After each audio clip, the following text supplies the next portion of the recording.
CGI B R Gavai साहब पर जूता फेंकने की, हमला करने की कोशिश की गई और उसके बाद में सीजीआई ने अब इसको लेकर के पहली बार अपनी चुप्पी तोड़ी है।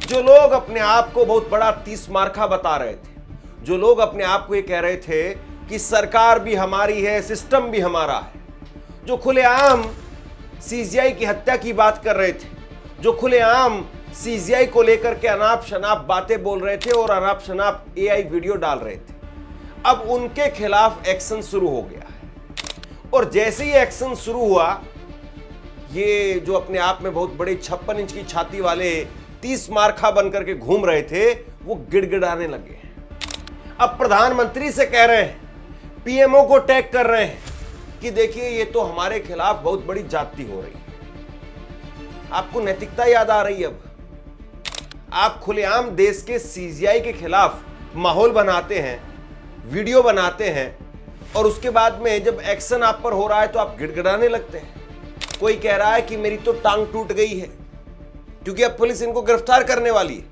तो कोई कह रहा है कि मेरी तो टांग टूट गई है, मैं अस्पताल में हूं। तो सीजीआई बीआर गवई साहब, उन्होंने पहली बार इसको लेकर के अपनी चुप्पी तोड़ी और उन्होंने कहा, सोमवार 6 अक्टूबर को जो कुछ भी हुआ उससे मेरे विद्वान भाई, सहयोगी जज और मैं बहुत ज्यादा स्तब्ध था।